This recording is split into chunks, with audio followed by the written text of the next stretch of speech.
9 محرم الحرام کی رات کیسی رات ہوگی. میں چاہوں گا داستان عشق و محبت، وہ لمحات، وہ کیفیات، وہ حضوری اور وہ پورا گھرانہ موجود ہے اور پتہ ہے وہ کس مقام پر ہے اور کیا ہونے والا ہے. تو صبر کا کیا معاملہ تھا، رضا کا کیا معاملہ تھا حضور 9 محرم کی رات. سچی بات یہ ہے کہ جوں جوں یہ واقعات، میں اپنی کیفیت بتا رہا ہوں، یہ قریب آ رہے ہیں نا، تو میرے اپنے حوصلہ ہمت وہ نہیں بن پا رہی کہ میں ان چیزوں کو کیسے بیان کروں. اللہ اکبر. جب بندہ پڑھتا ہے نا تو دل دہل جاتا ہے. لیکن خدا کی قسم ایک نہیں دونوں ہاتھوں سے بلکہ باوضو ہو کر امام حسین کو سلوٹ مارتا ہے بندہ. یار آپ نے کیا اللہ کی بارگاہ میں استقامت کا مظاہرہ کیا ہے. یہ آپ نے لفظ بہت اچھا استعمال کیا، عشق و محبت کی کیا کیفیت تھی. بھائی یہی ایک مناسب لفظ مجھے لگتا ہے. جی جی جی. جب 9 محرم کا دن تھا نا تو اکثر کتب کے اندر یہ موجود ہے، شام کے وقت انہوں نے گھوڑے دوڑا دیے اور طبل جنگ بجا دیا تھا انہوں نے. اچھا. بس ان کو ابھی قتل کر دیتے.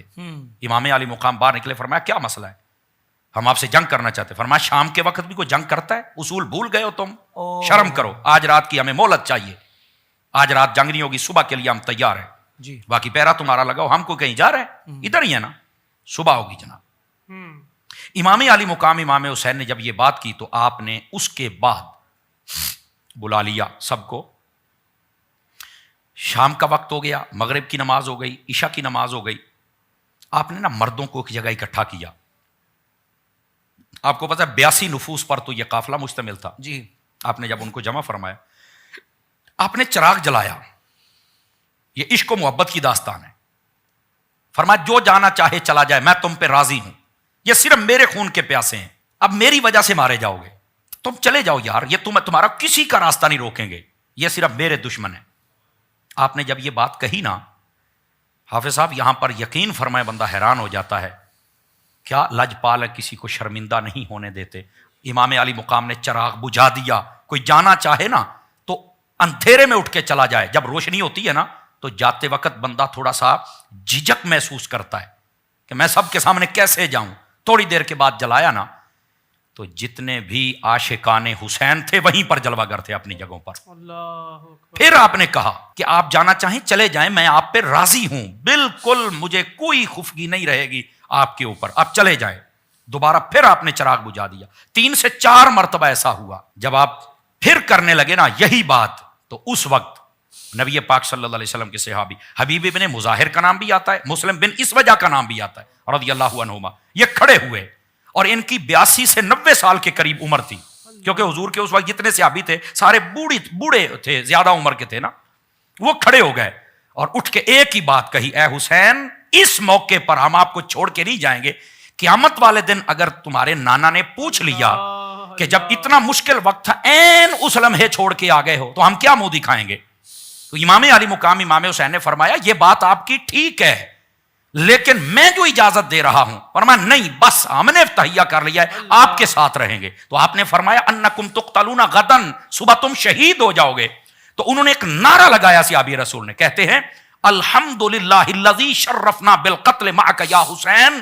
اے حسین اس رب کا ہم شکر ادا کریں گے کہ جو آپ کے ساتھ ہمیں شہادت کا رتبہ عطا فرما دے. اللہ. ہم نہیں جائیں گے. امام علی مقام اتنے خوش ہوئے. آپ نے فرمایا اچھا یہ بات ہے، سب نے بیک زباں ہو کہا یہ بات ہے. آپ نے پھر فرمایا یہ بات آیات خفی کے اندر نوٹ کی جائے اور سمجھی جائے اس بات کو. امام علی مقام وہاں بطور امتحان تھے، ورنہ آپ کی پہنچ کتنی ہے یہ بھی سن لیجئے. آپ نے فرمایا ارفعوا رؤوسکم، اپنے سر اٹھا کے ذرا اوپر دیکھو. اندھیری رات ہے یار، رات کا وقت ہے. امام فرماتے سر اٹھا کے اوپر دیکھو.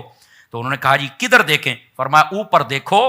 وانظروا الی مواضعہم من الجنہ، فرمایا جنت کے اندر جو تمہارے درجات ہیں آج اپنی آنکھوں سے دیکھ لو. ہم نے پردے اٹھا دیے. یہ امام علی مقام امام حسین رضی اللہ عنہ کی شان. اگر انہوں نے وفا پر یہ سمجھو کہ عہد اور بیعت کر لی کہ حضور ہم آپ کو چھوڑ کے نہیں جائیں گے، تو امام علی مقام بھی وہاں بیٹھے جنت دکھلا رہے ہیں. یہ دیکھو سمجھ آ رہی نا. آپ نے فرمایا یہ امام بزرگ وہ جلوے دکھا سکتے ہیں نا اللہ کی عطا سے. تو آپ نے فرمایا دیکھو نا ذرا نظریں اٹھاؤ، اور فرمایا کہ یہ تیرا مقام ہے، یہ تیرا مقام ہے، یہ تیرا مقام ہے. اب سوچنے کی بات ہے جو جنت دکھا سکتے ہیں وہ تقریباً تھوڑے فاصلے پر فرات کی نہر ہے، وہاں سے پانی نہیں منگوا سکتے.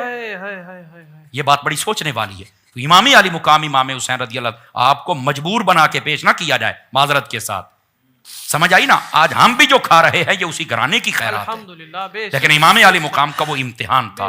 یہ عشق و محبت کی داستان ہے.